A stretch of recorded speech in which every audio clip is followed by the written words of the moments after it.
Herra Birgir, við fengum góðan gest í heilinu þessari viku. Já, æðislegu gest til að klára árið. Inga Lind Karlsdóttir, dagskrárgerðarkona, fjölmiðlamaður og fyrst og fremst veiðikona, mætti til okkar. Já, fekk að gasa aðeins svona málefni sem að veiðmenn ekkert rosalega ánægðir með. Já, við náttúrulega snertum á þessu leiðindamáli kvíaeldið. Við fórum svo náttúrulega bara í eftirminnilegasta fiskinn, heilinn í boði Eyrberg og alla þessa helstu snertifletti á veiðinni. Nákvæmlega, svona stóra fiskar sem þetta missa og ennþá verið svona í pirringu yfir, sko. Það var mjög gaman að spjalla hann Ingu og ljóst að hún brennur algjörlega fyrir sinni veiði og hún bara þið njótið því að við nutum svo vissilega mjög að spjalla við hana. Svo eru strákarnir í veiðifélaginu standa við hund okkar ennþá. Já, þeir eru með loka á milli jól og nýjárs. En það með þessar menn sem eru á vaktina allan daginn, allan ásinsring, þeir þurfa líka að fá frí. Já, við tryggjum það að þegar þú lappar inn í veiðifélagið, þá færðu bara expert service. Þannig að þeir eru að leggja sig aðeins milli jól og nýjárs. Þið mæti í janúar, skipti jólagjóðunum og kaupa ykkur eitthvað fallegt fyrir veiðitímli. Veiðifélagið, 017. Inga Lind, velkomin í Hillin. Takk fyrir. Takk fyrir að mæta. Það búið að vera svolítið svona list að fá fólk til að mæta bæði jólin og svona þessi COVID-spike. Þú ert nýbúið með þetta, þannig að bara takk kærlega fyrir að koma. Já, takk fyrir að bjóða mér og ég einmitt nýbúið með jólin og COVID. Gekja. Þannig að ég get bara setið grímulaus og fengið að tala uppáhaldið mitt. Það ekki löst þegar maður bara öfundið að vera komin hinum meginn í þetta, sko. Já, ég er ansi ánægð með þetta. Núna en við sagt ég sé komið með gullpassa. Þannig að í næstu 180 dagar er ekkert að senda mig í sókví. Og þannig að ég er svona, já, ég má ferðast og svona og þetta er besta mótefni. Það var bara fengið veirufjandan í sig. Og lifa þetta. Já, það var svo sem ekki erfitt. Nei, enda fullbólusett og allt það, bara frábært. Já. En við ætlum ekki að tala meira COVID, við ætlum að tala veiði og þína veiði. Bara hvar byrjar veiðin fyrir þér? Veiðin hjá mér byrjar þegar að ég er bara pínu lítil við Þingvallavatn og var alltaf í sumarbústað þar með mömmu og pabba og ég á einn bróður sem er 11 árum eldri en ég og þannig að ég var svo mikið bara ein með mömmu og pabba. Svona örverfi? Já. Og pabbi var alltaf kennari þannig að hann fekk löng og góð sumarfrí kekja. Og þannig að ég var bara við Þingvallavatn alla mín æsku, öll mín sumur og páska og allt. Og bara í þjóðgarðinum? Nei, í Miðfellslandi. Já. Og þannig að það þekkja margir úr myndinni okkar einn Oslo. Já, einmitt. Mikil sumarbústaðabyggð þar og við vorum þar í jaðrinum á henni og þannig að ég er í murtunum bara þarna alveg frá því að ég bara get staðið og það eru bara mínar bestu æsku minningar sita þarna á ákveðnum steini og reynda 3 alltaf sem ég notaði mest og var bara þarna og ég held ég geti hoppað þarna á milli blindandi þann dag í dag. Frábært. Og lærði að hræðast vatnið eins og heitan eldinn eða ískaldan. En það stór hættulegt vatn? Já, það var djúpt þarna sem að ég var alltaf að veiða og ég mátti alls ekki detta. Datt nú samt tvisvar og fljót í land. En já, þannig að og svo fórum við líka oft út á bát að veiða úr bátnum, sko. Bara vera með svona litla júllu og lulla bara meðfram bakkanum og draga eitthvað sniðugt á eftir okkur. Þannig að þetta var það skemmtilegasta sem að ég gerði og þetta eru mína fyrstu veiðiminningar og svo fekk ég kött. Það var rosa gaman að því að þá veitum við saman. Ok, þá komum veiðifélagi. Já, komum mjása og ég bjó til svona litla polla í fjörunni. Veiddi murtur og setti þær lifandi í pollin svo kísa geti líka veitt. Þetta er svolítið dark, kannski. Er það? Er þetta óeðlega? Nei. Já. Ég veit að maður á ekki að láta gæludýrin sinn veiða lifandi og geta það svo eitthvað en okkur fannst þetta geðveikt. Þetta var rosalega gaman hjá okkur. Já, ég með svona minningu úr Varmá í Hveragerði þegar það sem að núna er hóteli Frost og Funni, sko, það var bara fólk sem bjóðar, sko. Og maður var að veiða hana og svo kom kallinn út, heyrðu vinur, ef þú veiðir eitthvað verður til að kasta þessum litlu ný kettina. Svo þú veist, var þetta eitthvað kattakall, skilur bara með eitthvað 10 ketti þarna, breymandi í einhverjum litlum silungum, sko. En þetta nú, sko, hann ég var ekkert að stunda veið og sleppa þarna þegar ég var 4 ára, eða hvað ég var, sko. Nei. En En óþarfi líka í Þingvallavatni? Já, alveg nóg til, sko, þó að hafa svo sem orðið hrun þarna, en þetta alltaf að lifna við kannski, ef ekki vona það. Bæði mjölkstofnin, bleikjan og náttúrulega urriðin. En ég man eftir því, þegar ég var pínlítil við Þingvallavatn, að hafa heyrt þessa urriða, ísaldarurriðan, en hann var samt ekkert eitthvað mikið á milli tannan á fólki, menn voru ekkert mikið að ná sem stóru þá. Þetta áður en þú fæðist, góðu minn. Já, þakka þér.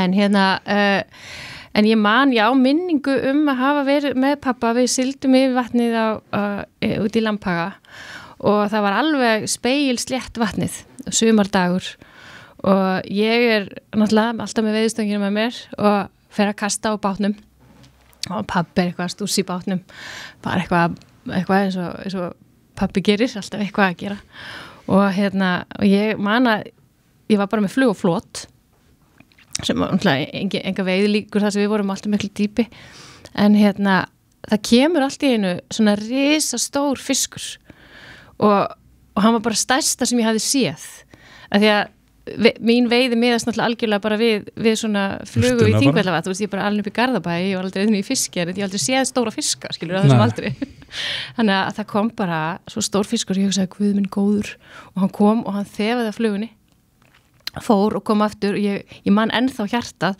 því að ég var svo hrædd, ef hann myndi taka þá myndi ég fara með að ég myndi aldrei sleppa stönginni en ég bara vissi það, ég var svo lítil ég myndi verða tóguð yfir bátstokkin og bara út í vatn en hann fór, hann datt ekki í hug að taka þessa flugu Nei.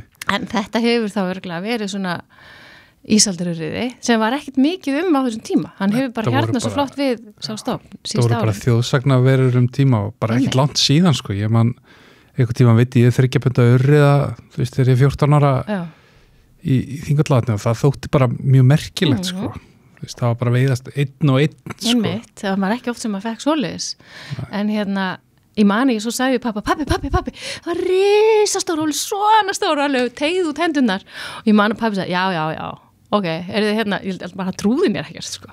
Nei. En ég eiginlega trúði ekkert sjálfur mér, fyrir nokkrum árum þegar, ég fór svo að prófa, að veiða urriðan, hinum megin við vatnið og þá hugsaði ég, þetta hefur ekkert verið ímyndir í mér, ég hef í alvöru séðnar fisk. Alveg klálega.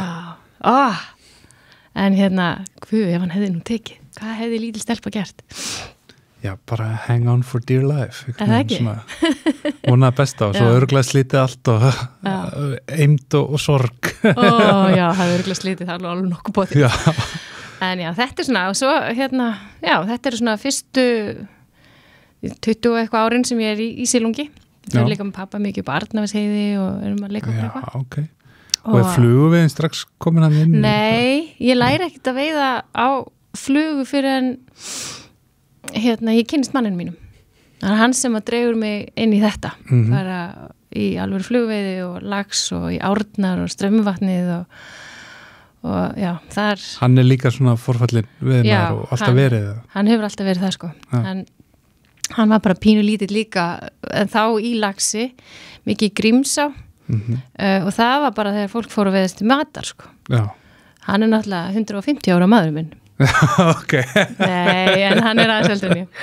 En hann fór bara með fóröldum sínum og það var bara farið og svo var bara farið með fiskinn í verslanir í bænum. Það er bara astnalega stutt síðan það var, sko. Ég veit það. Og já, þannig að hans æskuminningar eru lykt af laxi og nóg á honum. Þannig að þið svona farið þá saman að stunda veiðina eftir að þið kynnist. Já, hann alltaf var búin að vera á fullu í þessu í laxi sem sett og flugvið. Og já, svo dregur hann mig inn í þetta og þetta er sameiginlegt áhugamál okkar hjóna, svo sannlega. Maríulaxinn, er það einhver sterk minning? Hjá mér? Já. Já, hann er alveg geggjaður. Hann var í Þverá í Borgfirði. Það fyrir að vera 20 ár síðan. Og hann er náttúrulega svo merkilegur fyrir svo margra hluta sakir. Hann er merkilegur fyrir það að hafa til dæmis verið stærsti lax þverár það sumarið. Já. Þannig að það var dálítið svakalegt ævintýri. Hvað var þetta stórfiskur? Hann var einhver 18-19 pund og hangir upp á veggi sumarbústanum mínu við Þingvallavatn núna. Þannig að það var áður en maður þurfti að sleppa sem ævarandi sko. Tímanna ták. Já, einmitt, veist. Þannig að en hann hann var veiddur í alveg ógeðslega vondu veðri og það var sko kakulítið á hann. Og ég var þarna með 3 mánaða son minn með mér og já, hann var á brjósti, ekki þetta skilja hann eftir sko. Nei, maður tekur bara krílu með og hann sem sagt var í bílnum eitthvað órólegur og Árni fyrir að keyra í hringi með barni, svo hann sofni þannig á Eyri þarna við Þórunarhill og ég send út með sko 14 fett og 2 hendu og vissi ekki hvað ég var að gera og hafði náttúrulega eins og eðli málsins samkvæmt, aldrei fengið lax áður en fullt af sílungum. Þannig að leiðsögumaðurinn hafði sagt mig, settu bara einhverja nógu stóra hlussu á og raðaði 3 túbum í röð af svartum Francis. Og líkurnar að fá fisk þarna voru bara voðalega litlar í þessu kakói. Kemur ekki óvart að það eru 2 svartar og 1 rauð og þetta kallast nákvæmum nöfnum sem við munum ekki... Nei, ég ætla ekki að segja hvað hann kallaði þetta. Þeir sem vita og þeir sem vita ekki, þeir bara eru blessaðir af því. Þannig að ég fer út með þessa risastóru veiðstöng og þessa hlussu á endanum í þessu ógæðslega veðri í kakólítið ána en minnu orða sem að kona sem var í hollinu með okkur hafði sagt við mig, reynd veiðikona, miklu eldri en ég sem sagði við mig, já, þetta fari í Þórunarhill í fyrramáli. Já, hann liggur þarna efst við garðan. Þar eru stóru fiskarnir. Þannig að þú verður að kasta eitthvað með þannig að þú náir þar, aðeins fyrir ofan og lýsti þessu alveg hvernig ég ætti að gera þetta. Og ég náttúrulega bara, þú veist, með þessa veiðistöng var ekkert búin að læra að kasta almennilega og eitthvað, en svona þrælaði þessu út og reyndi að gera eins og konan sagði. Og allt í einu bara, búm, tekur hann. Og þarna veit ég ekkert hvernig að fá lax. Stóri fiskurinn í Þingvallavatni tók ekki en ég hef aldrei fengið svona alvöru fisk, ég hef bara verið í eitthvað svona litlir urriðar, bleikjur, murtur og ég hef bara aldrei verið með 14 ég hef bara á maðk og litla fluguflót og spún aldrei nokkuð tíman ég vissi ekki hvað ég var með stóran fisk en ég vissi bara að eina sem ég átti að gera var að halda stönginu uppi og eitthvað búin að ná að segja mig það örglátni. Þú ert bara einu Ég er bara alveg, hann að keyra í einhverju hringi með hvítvóngin í bílnum. Þannig að ég er þarna með kengbatna risastóra stöng og í svona 10 mínútur gæti náttúrulega enga trúa mig löngu farin eitthvað annað. Þannig að ég bara stóð þarna og bara beið og sem betur verið beið fiskur bara líka. Það var ekki að slást mikið sko. Þannig að svo kemur Árni út í bílnum bara hvað er fast í botni þér? Og ég bara nei þetta er fiskur. Svo mikið vissi ég. Svo kom gætinn og upphófst heljarna barátta því að þessi fiskur var nú ekki alveg til í þetta og dróð okkur lengst niðurtir og hann tók tölvöld fyrir neðan girðinguna sko. En það voru 45 mínútur góðar og ég í neópren vöðlónum eitthvað, þú veist, nýbúin að batn en þetta hafðist og eins og ég segi, hann hangir upp á vegg í sumo. Gekkja. Það er ekki hægt að gleyma þessu. En þetta er svolítið erfitt að byrja með svona lax, þú veist. Já, ég trúi allt eftir það verður svolítið svona antiklimatik. Já, en sem betur fyrir eiginlega fekk ég bara ekkit marga laxa strax á eftir þetta. Þetta sumar og næsta var komið langt áður en ég fekk næsta lax. Þetta þarf að fá að vera svona smá píslaganga sko. Já, þetta var píslaganga og ég var eiginlega orðin svona bara Já, ég var orðin pínu svona, ég veit ekki hvort það sé gaman, þú veist, eitthvað, þegar ég svo fekk næsta lags og þá var þetta eftir gaman. Já, einmitt. Það er mitt svona, þetta þarf að vera stundum nógu ömurlegt til að setja þetta allt í samingi, sko.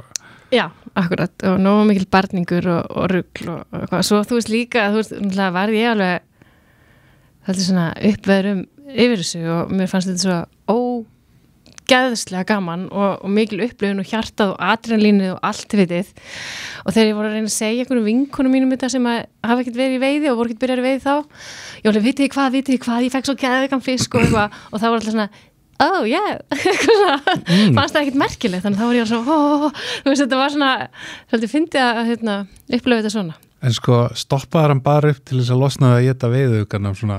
Þetta er góð spurning. Þetta lítur að vera bara eins og góð steik, sko. Já, ég meina bara þegar þú horfir á hann í sömbústaru núna, það þá ekki bara shit, hvað ég fegin að Nei, þau sögðu við mig, fólki í húsinu var bara, þú ert ekki að fara að naga þessu skemmtinn, sko. Þessi er að fara upp á vegg, þannig að ég var látin taka eitthvað að kæsta hákallsbita og eitthvað. Já, ok, sem er örugglega ástæðan fyrir veiði ólukkunni sem að eldi mig nákvæmlega í langa tíma eftir. Nákvæmlega. En þarna er náttúrulega einmitt svona þú veist, ekki náttúrulega verið sama sena hjá vinkonuðinum að fara í veiði. Þetta er undan öllu þessari kvennabildingu í veiðinu og það er bara svona gott hjá þér. Já, við vorum kannski bara sem aldrei að hugsa eitthvað annað, margar þeirra en nú þarf ég samt að segja að bara flestar af þessum vinkonum eru farnar að veiða á fullu núna. Já. Og sérstaklega 2 þeirra eru bara mínir bestu veiðifélagar. Og það er bara, týpur sem fara alveg, þú nefndir hann áður en að hófum upptöku, myndi alveg fara í tunguleika í apríl, sko. Já, sem er okkur svona hardcore. Það er svona, þú veist, það er allir til í að fara, skilur, í ágúst, í góð veðri, sitja á sig flottan hatt og taka eina mynd fyrir Instagramið, sko. En það þarf, eins og við vorum að ræða, bara þjásta þess, þetta þarf að vera smá píslaganga líka, sko. Já. Ef þú ert til í það og finnst það jafnvel gaman, þá ertu veiðmaður, skilur. Já, ég var nú einmitt að hugsa að þegar við fórum í einmitt tungulagi í apríl, í ár, núna, 2021, þá var ég þess að rosalega ermað veikur. Þú veist, það var 4 stiga frost og stormur. Já. Og ég er með svona vesen, ég með eitthvað svona syndrom, puttarnir á mér verða alveg hvítir í kulda. Okay. Og dofnir sem er ekki gott þegar maður er að veiða en þeir verða svona bara inn í kælinum í bónus, það þarf ekki meira, sko. Já, ok. Samt er ég mætt í apríl, þú veist, í stormi og frosti í tungulæk en af því að það var svo góð veiði, það var svo mikið sjóbrstingi til ég að leika að þá einhvern veginn hætti maður aldrei og alltaf hugsaði ég, nei, nú er ég hætt, nú fer ég inn í bíl og býð og svo bara þegar var komið með mér bara, jú, einn og alltaf fer maður út aftur að mylja klakan úr hringjónum á veiðstönginni að því að maður kastar og kastar bara, akkur kært ég ekki kasta núna, akkur fer hún ekki út og allt frosið og mylja úr, sko, og alltaf fer maður út aftur. Þetta er náttúrulega, þetta er eitthvað sjúkdómur. Þetta er ekki, þú veist, eins og bara, kannski að ég var að reyna að segja hann, fyrir sumir er þetta áhugamál, eins og bara, þú veist, að fara í bíó eða eitthvað. En svo er eitthvað hlutfall mangir sem bara verður heltekið. Við vorum held í sömu daga og þið voru í tunguleika í eldvatni. Svo kannski flestir hlustendur að séða á YouTube-unni hjá okkur, þá var kalt. Það var sko kalt. Það er alltaf læg. Maður klæði sig bara. Já, ég meina, þú ert ekki lífsættur, sko. Nei, það er gott að vera í kuldagalla innandu völunar. Búin að komast að því. Hefur verið að brúka það? Já. Birgir, þetta er eitthvað sem maður þarf að kynna sér. Já, það var alltaf að skoða þetta. Þú náttúrulega breytist í snjókall. Ég breytist í snjókallarna en kraftgallin gamli góði væri kannski bara eitthvað bett. Já, það er alltaf snið, tróða sem bara allir saman. Ég man nú eftir í, gott að það er ekki 1 eða 2 ár síðan að þú fékkst þarna helvíti stóran sjóbrsting í tungulækjuminn. Það var nú á hausti, var það ekki? Jú, það var á hausti. Þannig upp á breiðunni. Og það var ekki eini stóri, það fórum við vinkonunari mitt 2 og vorum nú með hann Tedda sem var að sína okkur tungulæk og það voru flott fyrstu kynni af tungulæk að því að við vorum báðar að fá svona hnullunga, sko. Og við vorum nú bara í, held ég, 2 vaktir í þetta skipti, sko, en með þvílíkan fjölda af svona hlussum. En sko 96 cm sjóbrstingur eins og þess að þú fékkst þarna, Birgir, og kannski splæsirinn mynd fyrir okkur. Þetta er náttúrulega bara, þú veist, þetta er ekki bara eitthvað hlussa, sko. Þetta er bara eitt stærst sjóbrstingur sem veiðist á árinu, sko. Já, hann var þarleg. En svo, sko, daginn eftir, þá kom annar svona. Næstu því jafnstór, það munaði ekki miklu. Þannig að þetta er, það er alveg svakalegi boltar hana. En svo fyndum við sjóbrstingin, stundum bara tekur hann ekki. Nei. Stundum er hann hana í hilnum og þú veist að það eru 20 að minnstakosti og það taka ekki. En svo kemur einhver annar dagur og það sem þeir elska flugurnar þínar, allar. Þetta er svo skrítið með sjóbrstingin. Sérstaklega í tungulæknum er þetta þekkt að er þetta ekki hérna efst Birkir í fossinum, það er svo lagkaka af einhverjum fiski en það tekur ekki einn, svo bara morgunin eftir vilja allir taka sko. Já, er þetta ekki að tala þú fyrir svona fisk á breiðinu eða ekki? Jú, þannig stóra, Já, sem eiginlega, þá bara verið að tala fossin. Já. Ég var hann í byrjun september, það var fáralegt. Já. Svo mikið að fiskja þarna. Já. Einmitt, ég var á svipuðum tíma. Ég ennþá svona bara eiginlega ekki til orð þegar ég fór upp í klettin og horfði honni. Já, þegar maður horfir honni, það er alveg með ólíkindum. Bara minna vatni þarna heldur en fiski. Nánast, maður horfði, þetta er bara lög. Já. Þetta er alveg svakalega bara skemmtileg lítil á, gaman að fara þarna. Já, náttúrulega bara... Ég bara eftir að prófa eldvatni líka. Já, mæli með. Ekki? Jú, það er bara, hver var að síðastur þar, ég held sé allt uppselt hjá Jónarni, hann ringir og bölva mér yfir þessar vídeo okkar ennþá að... Já, ég hef séð það. Já, hérna bara stopp ekki síminn hjá honum að einhverjum mörnum sér búin að horfa okkar vídeo hjá okkur, en svo leysið það. En hérna... Já, sjóbirtíkur náttúrulega bara mögnu skepna og ótrúlegt að geta verið að veiða í bara svona lítlega á og netta græðir í rauninni miklu stærri fiskald en þau verðum í laxveiðinni sko. Já, einmitt þess að segja með litlar græjur sko. Við hjónin gáum okkur í jólagjöfi fyrir að sé eitthvað fjarkan. Nice. Þannig ég mætti með hann í tungulæk hérna í apríl mjög spennt og það var svolítið mikið klaki og þannig að ég kasta svona yfir einhverja klakabreiðu sem var hérna upp í landi og bara í fyrsta kasti á nýju veðustengina þá tók einn og þú veist lína svona gegnum klakan einhvern veginn og þarna niður frá sko alveg næst og það var bara klikka að vera að taka svona stóra fiska og svona litla mjúka stangir. Já, algjörlega. Bara styrlu tilfinning. Getur svona verið bara líka böl og vesen, sko. Já, það getur verið það. Það er aðeins annað en að vera með 14 feta tvíhendina þarna eins og já, þetta kallast það þess á, sko. Það er vísu. En það er náttúrulega skemmtilega við veiði. Það er þetta, gera þetta á svo margan hátt. Já, algjörlega. Gaman og ekki alltaf bara sömu tegundina og allt þetta. Já, þetta er líka eitthvað svo óræðið af hverju þetta virkar og hvernig og það er eitthvað svona það er eitthvað svartu galdur í þessu sem er ekki beint bara eitthvað vísindaformúla sko. Sem betur fer. Já, einmitt, það er allir sjarmin í þessu sko. En Icelandic Wildlife Fund það er nú einmitt málefni sem að stendur okkur stanguðimönum nærri, það er blessað lagseldið og Icelandic Wildlife Fund hefur verið að berjast gegn því. Er það bara stanguði áhugin sem tengið þar inn? Þú situr þar í stjórn. Já, mér svona, ég eins og bara allt og margir er fólk kannski ekki að spá og mikið í þetta og ofbóðslega margir halda að það sé bara æðislegt að vera að rækta fisk í sjókvíum þar sem mann er bara í sjónum og svamla og svona rosa heilbrygt eitthvað, en þannig er það ekki þegar maður fyrir að kynna sér málið og ég fór að kynna mér málið út af stanguðinni, af því að ég er í henni þá náttúrulega er þetta eitthvað sem ber oftar á góma í veiðihúsunum og af því að eins og við þurfum náttúrulega ég þarf ekki að segja ykkur það en þetta er náttúrulega villtastofninum stafar ógn af þessu eldi og á hann nú í nógu ströggli nú þegar en þá svona fer maður að kynnast þessu betur og fá meira og meira áhyggjur og ég er nú bara einhvern veginn þannig að Guði gerða, ég get ekki alltaf alveg haldið kjafti yfir því sem að sem að mér blöskrar eða mér langar að tala og sennilega er það kannski eitthvað gamalt fréttamanns eðli í manni að ef ég kemst á snóður eitthvað sem ég finnst merkilegt og aðri að vita þá bara verði ég að segja frá því þannig að ég fer að verða svolítið svona vókal með þetta og tala þetta hér og þar og það endur auðvitað bara þannig að þau í Icelandic Wildlife Fund hringdi í mig og sagði, viltu ekki bara setjast í stjórn? Okay. Og ég ger það og það er mjög gaman að vera í þeim hópi að láta til sín taka í þessari baráttu að því að ef enginn segir neitt þá náttúrulega gerist ekki neitt. Þannig að þetta er bara einn tegund af náttúruvernd sem við erum að hamast í þarna. Og fyrst og fremst sjókvíaldi, landeldi er auðvitað allt annar handleikur sko, sem við erum svo sem ekkert endilega að geta fyrir en þú veist, það allavega ógnar ekki vildustofnunum og mun heilbrigðara og bara heilbrigðara og betri matvæli sem kom út úr því. Ef við ætlum að rækta lax þá verðum við að gera það bara á landi þar sem er ekki erðablöndinu viltafiska. Algjörlega, eða bara í lokum kerfum en ekki netapókum sem eru bara meingallaðir.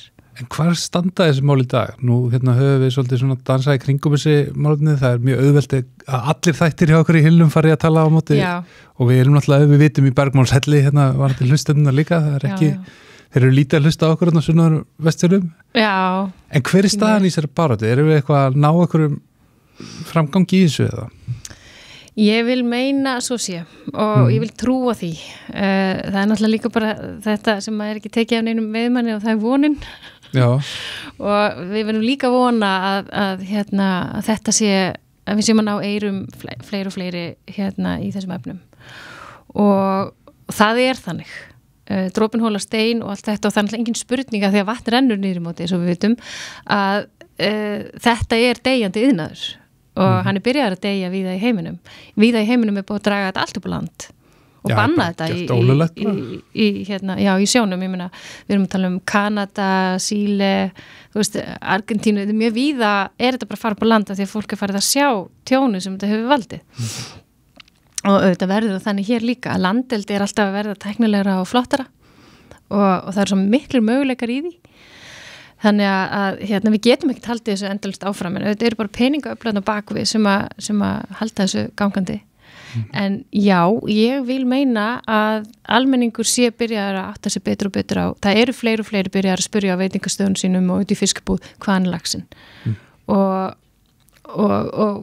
veitingastæðir margir vilja og taka það bara jafnvel fram að fyrirbræði sjálfsögum við bara með landeldi og allt þetta sko. Þannig að þetta var ekkit svona fyrir nokkrum árum.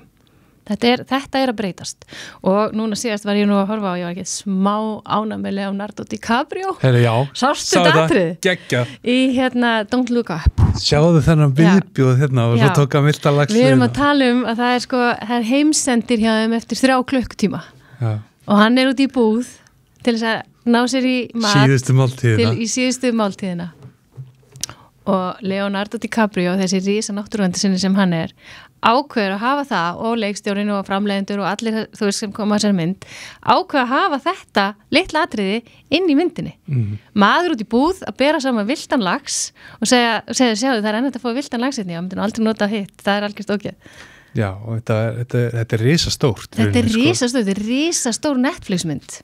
Já, ég meina þetta skiptir máli. Þetta bara huge. Þetta huge. Og þetta skiptir alveg gríðarlegu máli. Að fá þessa rödd sem víðast og sem flestum áttum.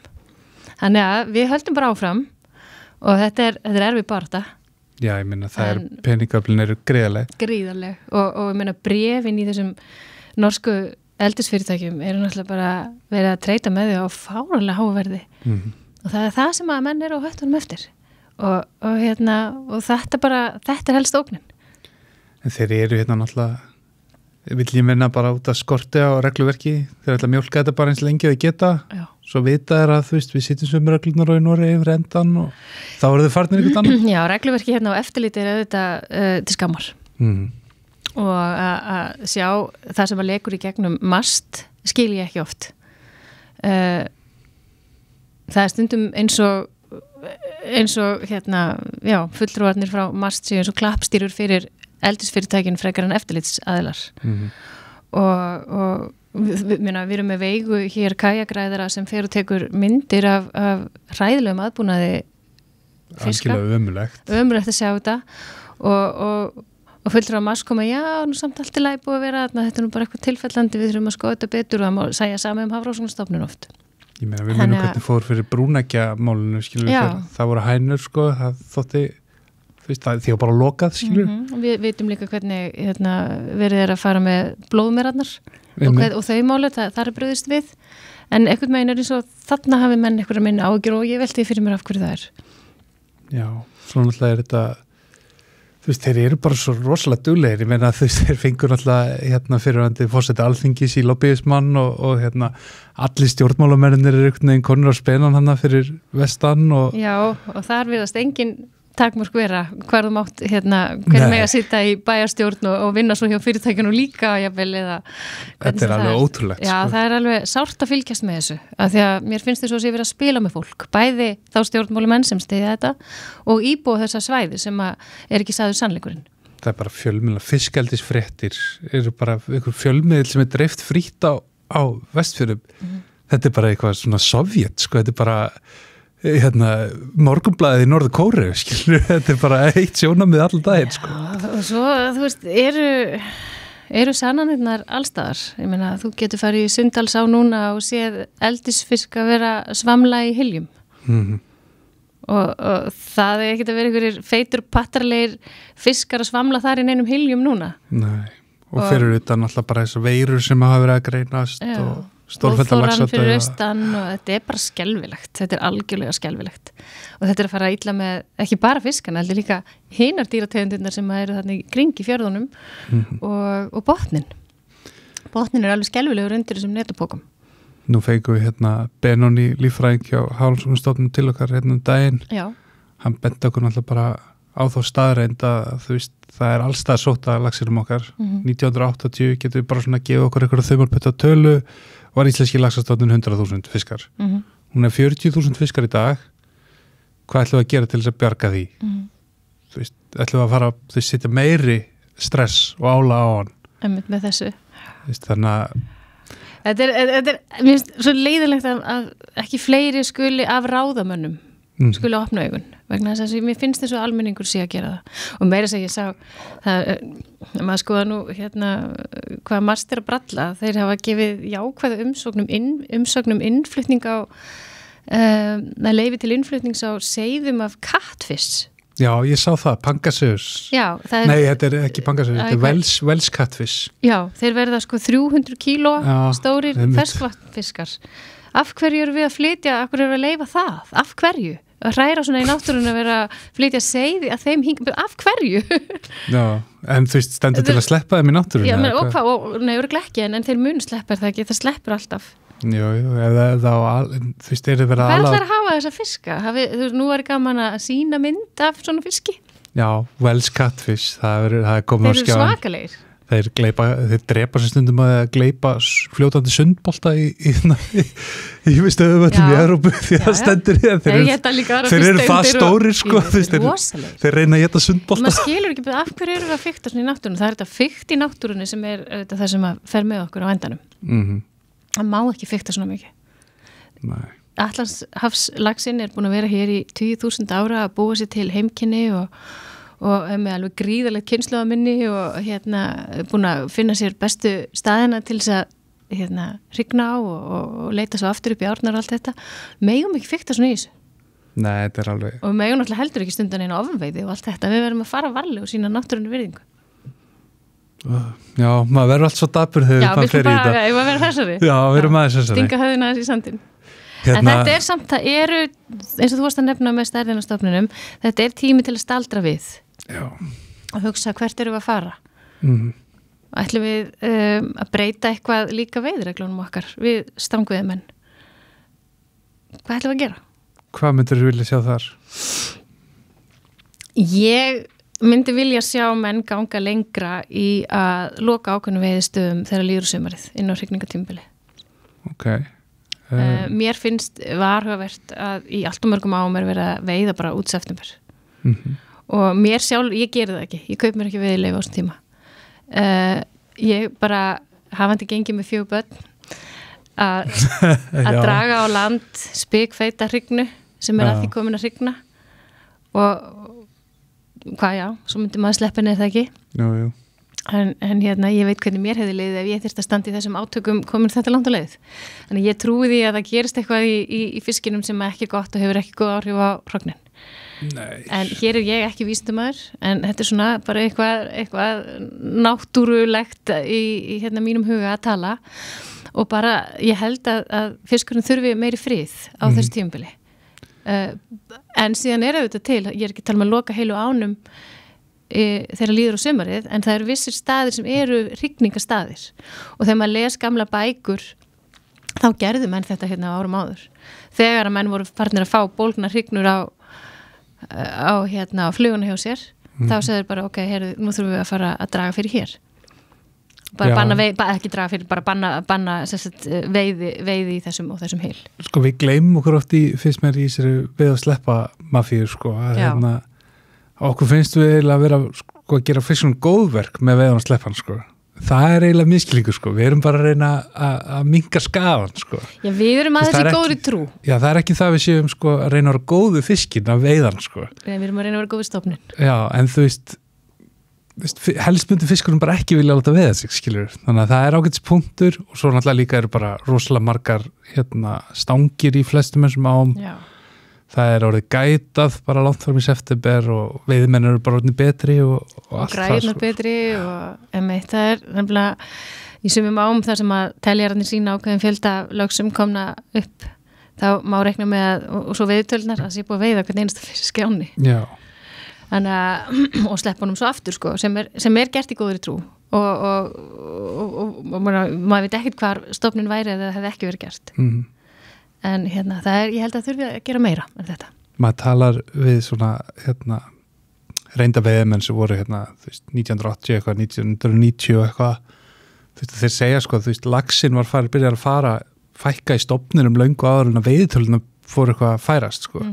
Þegar við urðum bara betri og meira gæta, betri græjur, betri taumar, mikroflugnar, allt, það kom bara alltaf á móti, svo byrjuðum við að sleppa seiðum. Þannig að við fórum svolítið sofandi að feira á sig, allt var í lægi því að tölurnar sögðu alltaf sama sko. Svo var byrjað að sleppa veitum fiskum og endur veiða við alltaf, þetta ennþá svipu veiði og svo bara gefur við já, en gangan bara 1/3 eða eitthvað sko. Þetta nefnilega máli, við þurfum að nákvæmlega, með allt þetta sem þú ert að segja að staldra hans við og hugsa, hvað erum við að gera? Við erum að fara varlega hérna, þetta viðkvæmt. Já, og ég alveg vissum að þetta ekki bara eitthvað sem miklu fleiri ætti að líta á að kannski friða ákveðin svæði á ákveðin tímum Ég væri tilbúin að sjá, ég væri gaman að sjá allavega hverju það myndi skila. Mér finnst ógeðslega svekkjandi þegar maður gæti í september að koma heim á kvöldin og sjá fólk að sitja alveg svarta laxa í plast, vitandi það að þetta ekki einu svona góðu matur. Þetta ekki einu svona góðu matur. En þeir svo verðmættir í ánni sko. Já, ég veit það. En já, þetta svo náttúrulega líka bara svo skrítið að alltaf hækka veiðilefin. Já. Verðið hækkar og hækkar og hækkar. En það minnkar ekki ásóknin. Nei, það náttúrulega einhver svakalega eftirspurning gangi. Náttúrulega bentiðist bara að það verðist vel nóg peningum í þjóðfélaginu og náttúrulega fólk ekki að fara kannski í 3 vikna ferðum frönsku rívieruna, heldur eða frekar hér. Og svo eru það erlendu veiðmennir, gestinir okkar sem koma og koma hinga með alveg gríðalegt fjármagn í þennan iðnað og það líka eitt, bara svo ég fá að snúa mér aðeins aftur að baráttu hugðarefninu okkar í Íslenska náttúruverndarsjóðnum að það má ekki gleyma því að þetta risa iðnaður líka, stangveiðin og allt sem í kringum hana, allur reksturinn, öll veiðihúsin og allir gætarnir og kokkarnir og fólki sem starfar í sveitunum og hefur af þessu lifibrauð og margir bændur hafa meiri tekjur af áni sinni heldur en kannski sauðfjárbúskapnum.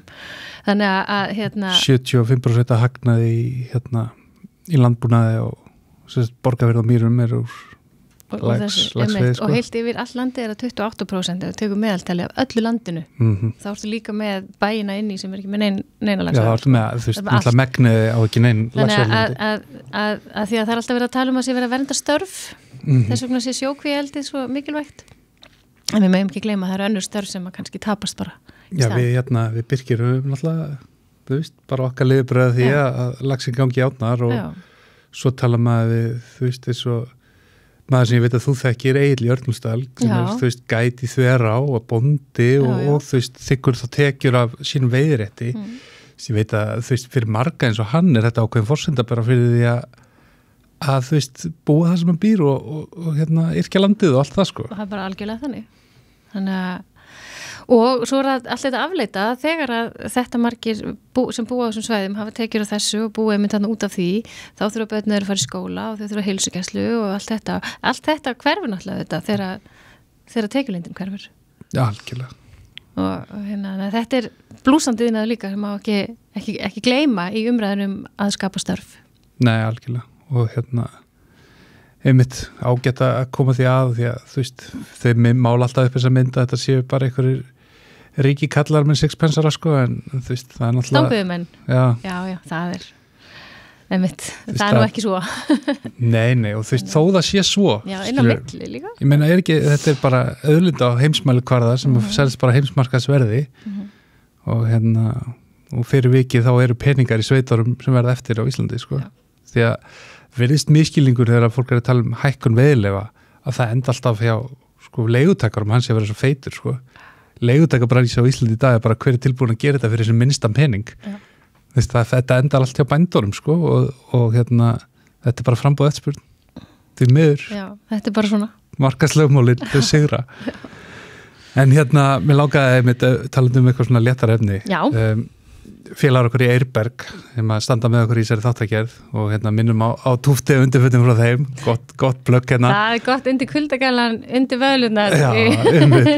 ég fór í þetta í morgun, sko, það var svo ískallt þegar ég fór í morgun, sko Já, maður ánlega bara verið í þessu við veturinn Já, algjörlega, ég er í buxunum líka, sko, undir buxunum en þeim langar alltaf að vita eftirlætis veiðistæður eða einhver minning tengd einhverjum ákveðnum veiðistæð Já, ég er nú búin að nefna Maríulagsin í Þórunarheiði í Þverá Svo var annar stór fiskur Já, ég ætla að segja skemmtilega sögu að mjög eftirminnilegum fiski sem ég fekk á mjög eftirminnilegum fallegum stað í Laxá Ásum í fyrra minni næri ekkert lengra, það er fullt af merkilegum öðrum stöðum sko. En ég var þarna með honum Heisa sem var að gæta mig þarna Stórvinur þáttarins og margir þekki þann góða mann Heiða Valur Bergmann Jú, og hann það var svolítið gaman, sko, ég var þarna það var fjölskylduferð og við vorum þarna með öll börnin okkar og þá er maður svolítið oft í því hlutverki að vera gæta svolítið sjálfur þegar maður er með svona yngri og óreindari veiðmenn og mér er náttúrulega mjög andum að börnin mín veiði öll sem mest ég veit ekki hvað það er, mér líður þess að ég þurfa að smita þau bara fá þess að tengingu sko, og það er alveg tekist, nokkur þeirra er alveg kólóði í þessu en fekk smá stund bara ein það sem ég mátti fara að veiða og Heisi fór með mér og segja við förum upp í Svartabakka og þar vorum við og rosa gaman og erum að kasta og það er líka oft stóri laxar og ég er kannski svolítið kvíkind að segja þessi sögu fyrir Heisa því að hann er svona nýbúin að halda ræðu að það sé alveg nóg að vera í mittisvölum Þetta er alltaf, sko ég er svo ánægður að skuli nefna þetta helvitis mittisvölu blæti hans sko, við erum að fara að ræða þetta, sko en ég mittisvölu mjög sniðar og mér langar svolítið í þannig en það er en ég er ekkert rosalega há þannig að ég þori ekki annað að hafa bara smekkinn og allt þetta en hann setur búin að þetta sé alveg og þetta er bara vitleisa við alltaf í þessum stóru vöðlum og svo setur vinkonan bara í lax þarna í Svartabakka og einhvern drjóla, einhvern risa stóran lax og sem lætur alveg eins og bavían í þarna og fer og vefur sig í kringum sef sem er þarna í miðjum hylnum og ég er náttúrulega panik og svo nei, nú missi ég hann sko og finn ekkert fyrir hann lengur, ég finn bara að það er allt fast í sefinu og ég er svona nei, þú veist það er svo sárt að missa svona þannig að Heisi bara, það er bara eitt að gera það er bara að vaða úti og ég gæti ekkert vaða úti, ég var með stöngina skilur, ég líka minni og eitthvað svona og hann að blessunin Heisi fer í mitt svölunum sínum alltaf djúpt og en hann er góðu gæt og og losar fiskinn og allt í hennu bara byrjar alltaf að hreyfast aftur og hann alltaf upp úr með látum og ég reyna að ná í línuna sem var eins og kongulófefur hylin, hún bara fór búin að flækjast út allt og einhverjum hluta vegna náði ég öll inn og ég komin í eðlilega baráttu við laxinn þegar þetta gerist aftur og bara Heisi, hann er aftur komin út í sefið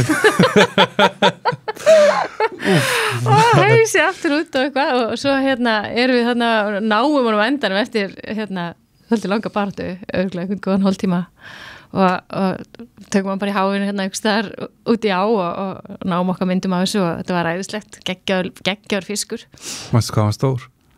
Hann, með mér hann hafi verið 95-6 cm, já, eins og sjóbúrtingurinn hann. Geggjaður? Já, hann var það sko og ríkalega gaman en sko, þessi saga er eiginlega alveg fyndin út af baslinu og hérna klaufaganginum í okkur báðum hérna, mér og Heisa og Laxinum eiginlega líka, þetta var ekki glæsilegasta löndun sögunar en það skiptir engu máli þegar þetta er komið. Já, og þetta snýst svo miklu meira en bara fiskinn, sko. Já, algjörlega. Hvað tók hann hefur, mástu það? Almáttugur. Ég þarf að fletta því upp hvað hann tók. Heldurðu bókald? Mér finnst mjög líklegt að það hefur Svarti Francis. Já, það er voða oft. Já. Þannig ég er ekki svona, hérna, ég set bara undir það sem er líklega staðan tekur. Sem er þá Svarti Francis bara. Já, ég veist ekki að horfa á tölfræðina. Ég játa það alveg, ég er með fullt af svörtum og rauðum Francis í bóksinu mínu. En ég er auðvitað líka með, hérna, alls konar eitthvað annað og hef veitt á hérna skrýtnustu flugur og þannig að maður bara nota það sem til er. Þú myndir kvittin það uppáhaldsflugu að maður er bara Francis? Það var erfitt að segja ekki, sko. Já. En hérna... En ef eitthvað annað, hvað þá? Já, það finnum bara svo eftir ýmsu, sko. Já, nei, mér er búið að finna svolítið gaman núna að nota þess að prófa þess að gömlu. Já. Jock Scott og hérna White Wing og hérna og það var hérna gamall vinur minn sem nýtti fyrir mig fullt bóksa af þessum gömlu öllum og merti þar allar og skrifaði svona við hvað er best að veiða á þessa og heyri meiri og allt þetta, sko, hann að mér er svolítið gaman að nota þessar. Já. En maður fær ekkert alltaf á þær frekar, sko. Þú veist, þegar maður er orðin frústur það bara þá fer maður í Francis. En hérna, þetta er náttúrulega líka bara, þú veist, þið veitir hvernig þetta er tilfinningin. When in doubt, Francis. Já, eða þú veist líka, þú bara veist stundum. Já. Þekki ekki þessa tilfinningu þegar að fara á einhvern veiðstað og þú veist, ég veit að ég er að fara að fá fiskinn. Ég veit það. Það er bara alveg þannig. Er þetta ekki líka, þú veiðir betur á flugunum sem þú treystir á? Jú. Þú gerir, þú veiðir bara staðinn betur. Já. Þú ert, með, hvað kallar það, confidence bara á þetta. Mér finnst einmitt, sko, mjög oft þegar maður er að gæta, maður situr upp stöng fyrir kúna með veiðhúsið, maður veit hvert maður er að fara og allt það, situr ykkur að fluga á, situr á bílinn, svo keyrir á staðinn, svo vissir allan tíma hvert þú var að fara á, tekur stöngina, klippir fluguna og skiptir flug. Já. Bara þegar þú kemur ánga. Já, finnum maður bara eitthvað, já, nei, heyrðu, það er þessi núna og, já, svo var einhvern tíma nýtt fluga sem heitir í höfuð á mér sem ég svolítið hallar að tala en hún er smá uppáð líka. Já, hún er brún. Brún? Með svona giltum þræði. Ég var eftir einhvern tíma fyrir lengur síðan var ég beðin að nýta fyrir eiginmann konu sem heitir Marta, fluguna Marta sem er í bókina sjóninga Veiðiflugur Íslands og ég sagði, já, það er til fluga sem heitir Marta, ég skal nýta það, svo kemur hann sækjar og svona einhvern veginn mosagræn og brún og það bara eitthvað, er þetta Marta? Já. Eitthvað, virka hún? Getur ekki gert eitthvað annað. Ég ætla ekki að segja konu minna þetta sem fluga. Nei, svo mista þetta sumri. Stundum er hérna Madeleina virkar rosa vel eða evening dress og fer eftir í hvað á þú ert og hérna Metallica, geggið. Já, hún er geggið. En við tölum bara þú veist, þú ert búin að nefna hérna, þú veist, Tungulæk, Laxá í Ásum, Þverá, Þingvallavatn. Þú veist, hvar hefur þið helst verið að veiða? Hvar finnst þið skemmtilegt að veiða? Mér finnst bara svo skemmtilegt að veiða. Bara almennt? Já. Þannig að mér finnst, sko, maður ánáttúrulega uppáhald. Þú veist, Þverá er í uppáhaldi á mér og Kjarrá. Ok. Og þær hafa bara, ég held að sé líka bara það sem ekki Borgarfjarðarblóð í æðum á mér. Já, ok. Ættmæður mínar, öllur hérna, já, í móðurætt er ég sérst ramborgfisk og hérna er náttúrulega bara eins og laxinn, fer bara aftur heim. Hýlinn minn. Já, geggja. Þannig að ég held að ég finni eitthvað svoleiðis tengingu í Borgarfirði. Já. Og mér finnst líka gaman að veið í Grímsá og þessu en þegar á Kjarrá er svolítið svona, já, ég kann það utan að skulum segja. Það er við saman þar, sko. Ég var hérna 8 sumur og einhvern veginn, maður fekk að kynnast fólkinu og marga góða vinni og allt það. Það er svona sérmennandi og eins og nýri Þverá, þú veist, það er þetta alltaf sömu skápat en Andrés og Egill og þetta bara svo einhvern veginn mikil fjölskylda sko. Já, það það og svo þetta náttúrulega bara yndislega aðstæð og frábært að vera þarna. Ég fer í þver og ég verið að fara 2-3 svo sumri þangað. Og svo í Kjarrá þegar ég hef getað síðust árin. En já, svo finnst mér líka náttúrulega á einhverjar geggjar minningar úr Selá. En þá var ég líka með nýfætt barn. og það var rosalega gaman þarna sumarið 2008. Og svo hef ég verið að kynnast Hofsa núna í seinni tíð, ég átti hann alltaf eftir og við erum góður, það engin smá alvöru á sko, það alveg dásamlegt að vera þar og ég held ég geti bara átt heima þar upp frá. Já, þetta svona einhvern veginn draumaflug bara vatnið og já, alveg dásamlegt að veiða þar og hvað ég segir, ég fer á hverju ári í húsi að Kvísl og gera það í, veit ekki hvað, mörg ár.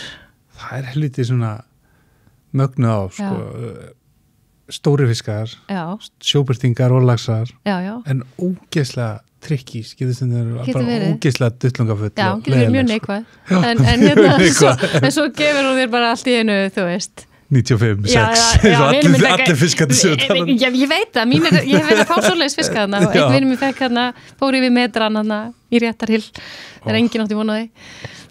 Þetta hún svolítið svona eins og komast í eitthvað alveg trillt rauðvín á 1500 kall. Þú veist hvað ég meina? Þetta ekkert eitthvað rándýr á, þú veist. Hún kostar alveg. Hún kostar alveg, þú veist. Þú veist, það self-catering og... Já, þú veist, það sem ég meina. Hún ekki með svona, þetta ekki svona fancy, fínt aðeinslegt, en hún kemur með alveg trilltan feeling. Já, algjörlega. Já, bara cozy húsið og svona. Já, það líka orðið miklu betra núna. Já, það er búið svona 11 experience aðeins upp, sko. Já, orðið mjög næs, en ekki það eins og það var, það truflaði okkur aldrei, sko. Nei, maður tók ekki eftir þetta var ekki næst fyrir en það var bara meira næst, sko. Já, einmitt, nákvæmlega. En já, þetta minnst hún æðisleg, sko. Hvað ég segja við þig? Já, ég meina, þetta bara legit upptalning, sko. Það ekki bara, svo finnst mér alltaf svo gaman líka að fá að kennast nýjum á og að fara í eitthvað sem ég hef aldrei farið í, minnst það alveg geggjað. Hvað ætlar að veiða nýju svæði 2022? Þetta mjög góð spurning. Já. Ég þarf að játa að því að ég var fengið til að skrifa umsögnum nýju bókina sem kom út Norðurá. Já. En fegurst á að núna fyrir jól. Og ég las þessa bók og fór bara með höfundi í veiðiferð. Þetta æðislegt að lesa svona bók, það hefði ekki gert þetta. Að les bækurnar og maður fer bara með honum í einasta veiðistað í ánni og ég var bara í alvöru einhvers staðar í nóvember bara mætt í huganum sko og bara veitti með orðum og það var alveg geggjað. Og mér leið eins og ég hefði farið í Norðurá að vera veiðar, en ég hef aldrei veitt í Norðurá. Ná, þú getur mælt með bókina. Já, ég útlærið í Norðurá á bókina. Ok. Ég er búin að lesa mér svo til verklega námið eftir. Já, og bara það eru lífandi góðsögnir, eða reyndar ekki lífandi lengur, en það eru einhvern veginn yfir manni og ég er svona, ok, ég held ég þurfa að komast í Norðurá. Ég finn bara þörfina. Gekkja. Það líka, þú veist, þinn Hylur, Borgarfjörður og eina þessum stóru. Já. Og alltaf þegar maður keyrir norður, þá er maður alltaf horfið ég á bara, akkur er ég ekki búin að veiði þessar á? Hvernig stendur á því? Ég held einmitt sko, ég hef svolítið, þú veist, ég hef aldrei veitt í Norðurá, sem er líka einmitt svona svolítið það er það sem að skrítið. Já. En þú veist, það er svona smá norður á þegar á Kjarrá rígur sko, maður var tím þegar á Kjarrá og eitthvað sko. En þú veist, maður keyrir yfir hann fyrir neðan baul og það er bara svona, þetta er nú bara eitthvað kanal. Svo maður komir efst í Norðurárdalnum og bara svona, þetta eru bara eitthvað malar eirar og þú veist náttúrulega svæði sem að Norðurá er þekktust fyrir þetta fallega svæði sem er við rjúpna hæð, þetta er það ekki og þarna í kring, skilur maður sér það ekkit frá veginum þannig að þetta tógar ekkit mikið í mann sko. En maður ætla bara að dæma bókina á kápunni sko. Já, og eða frá þjóðveginum en við þessi bekkur á þessari eyri þarna það keyrir alltaf fram hjá well said. Svo er maður líka alltaf sjálfur að keyra í pásunni sko. Maður er annarkvort að leiðin í næsta veðtúr eða á milli eða þú veist þannig að maður er alltaf á milli 1 og 4 bara það er aldrei nýtt að veiða það lítur að vera ömulega á Já, en ég hef bara heyrt sko talað Norðurá eins og ég hafi heyrt talað Hofsá. Okay. Fólk elskar þess fólk sem er vant að veiða þarna og já, ég held að það sé ekki spurning, ætla þetta sé ekki næsta á. Herrum, geggjað. Ég mæli með, sko, ég er náttúrulega búin að gæta annars svolítið. Já, það ekki, við ringjum þá í því, þá þegar við förum við Sigþór. Bara að gera, sko. Já, geggjað. Eitthvað fleira sett eftir í hug, við erum búin að tæma listan og fara vel í sviði. Já, þú getur náttúrulega haft mér marg klukktíma til að veiða eða langar, ég er bara búin að segja frá einhverjum 3 loksum, sko, sem ég veit. Þú veist, það er við meina eftir eina klassíska sem er slapp og allt það. Já, algjörlega, þeir eru svo margir. Það er eitt, ég á harma hefna í Hofsá, í Ofurstahill, síðan síðasta sumar. En hvað er þetta eitthvað með að þetta er allt bara risalagsar? Færði eitthvað litla fiska eða? Nei, ég fæ alltaf litla fiska, það er nú bara eitthvað með þannig með mig. Jú. En það er satt oft með einhvern veginn fólk, það hefur touch fyrir því að fá stóra fiska og þú hefur verið heppin alveg margótt, kannu það? Já, ég veit ekki alveg, ég hef ekki alveg svar við þessu, af því að ég veit ekki hvað þetta er. Ég fengi mjög marga stóra fiska, það er alveg rétt. En auðvitað hef ég líka fengið minni fiska, það er alveg þannig. Þeir eru nú margir bara reyktir í fristinum hjá mér núna, sko. Já, hefnit. Já, þetta ferðum bara svona, er ekki bara svo stóri, eru bara eftirminnilegir, hvað sem þeir koma á landi ekki. Það er ég nú vitnaðið áður í þætti að ég var svolítið heppin í sumar og haust að fá nokkra stóra sjóbúrtinga og spyrja svona hvað er galdurum með að fá stóran sjóbúrting, sko. Já. Bara veiða mjög marga sjóbúrtinga og sumir að þeim eru stóri, sko. Er það ekki bara málið? Þú veist, þeir fiska sem róa og ef að flugan er rosa mikið ofan í vatninu þá er koma fleiri. Já, og þú veist, þú ert líklegri að fá stóran fisk í hús eða kvísl heldur en í Langá, skilur, eða einmitt svona, þú veist, bara vera target rich environment. Já, kannski. En mér finnst alveg jafn gaman að fá minnifiska. Mér finnst það bara, þegar hann tekur, þá er gaman. Algjörlega. Og það er alveg sama eiginlega hvað það er sem hann tekur. En verður þau súr, eins og þú nefndir að mist stóran lax í Hofsá? Nei, það var ekki, það var bara starfið þetta borð hérna. Það var rosalegur og það voru vitni að því, þannig ég er ekki eina að bulla. Og ég var með honum Pétur Péturssoni, vinni mínum, gætt, sem var nú með okkur átna. Já. Og þessi lax stökk allavega 4 sinnum, svona stór, alveg trilltur. Og já, svona svo helmingurinn á svona sófa eða eitthvað. Okay. Svakalegur. Svo bara allt í hennu var hann ekki á. En ég fekk góða 10 mínútur með honum og veit hvað hann er og já, ég þarf að fara aftur, sko. Maður sér það bara á þér að þetta situr í þér og þetta er það sem þú hugsar þegar þú keyrir með reiðisvipinn í vopnum fyrir næsta sumar. Já, en ég nefndi nú ekki eins og lags að alltaf ráðan þegar hún tala fallegar ára, þetta er hún líka. En hún alltaf bara er orðin svo róleg. Já. Hún er eina sem ámstend við þurfum bara að gefa séns núna og gefa frí. Já, ég held það. Bara skuggina sjálf sér. Já, en mér finnst svona að tölum aðeins síðasta sumar líka að því að þetta var nú svona hark víða og þarna fyrir austan í góðaverinu og þessu. Þetta segja svo mikið hvernig sumurinn lauk þegar ég kom heim með afskaplega litlar aflatölur úr Selá en alveg berjablá hné á vöðlunum. Það var bara alltaf á bakkanum, það var þvílík berjaspretta þarna. Já, náttúrulega rafsuð sól allt sumari. Alveg svakalegt, sko. Þannig að fristir er líka fullur af bláberjum og eitthvað aðeins minna fullur af laxið á mótið. Já, svona eitthvað. Já, maður hýrði nú það sem maður má. Já. Er það ekki?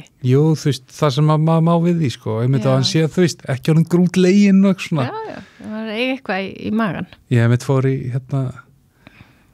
hafið, ekki samstarf fyrir jólin og þegar ég draf enga fisk sumar og þú veist, veiti bara á okkur stöðum sem maður má ekki drepa á og eitthvað svona og bara maður hefði kannski smekka á að drepa heldur en gatt fengið þar lax úr landeldi til þess að gera graflaxin. Já, svo mamma var nú ekki alveg brjáleg út í manni sem við að sleppa. Nei. Já, maður heyrði það svolítið á eldra fólki, það skilur ekki alveg þessa pælingu. Þeir sem ekki kannski veiða mikið sjálfur og svo finnst mér það líka á krökkum. Dóttir mín við vorum byrjað að veiða heilmikið með henni þegar hún var 10 ára komin í lax. Hún skildi ekki þessa pælingu. Erum við að fara að sleppa honum? Fyrir af hverju? Ég held þetta sé svolítið sko, eins og ég get ímyndað mér að einhver þegar ég er að reyna að útskýra við að sleppa fyrir einhver sem maður er ekki hrifinn að þessu sé svona eins og sé að reyna að samfara með að vera vegan.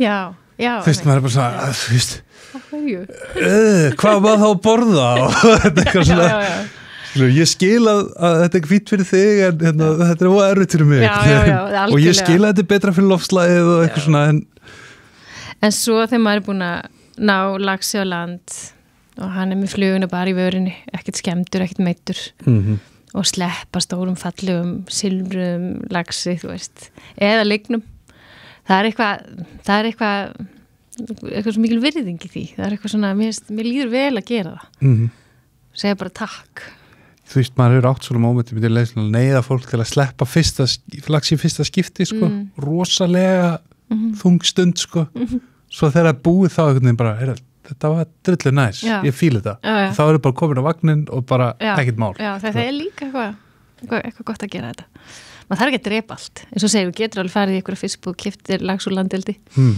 þarf ekki að drepa allt bara myndi að vera með í höndar og er búin að segra þetta og sjá þessa skepnu, hvað eru glæsilegir og vita til þess að þeir ná að klára sinn lífsins veg og skila sínu erðaðin áfram en nú fyrir öllu Já, heyrðu en æði að koma til ykkar Já, takk kærlega fyrir að koma og við erum búin að tala við erum um klukkutíma þannig að bara takk kærlega fyrir að koma takk fyrir að vera búin að fá COVID og geta komið og bara eða gott veðisumar Já, sömuleiðis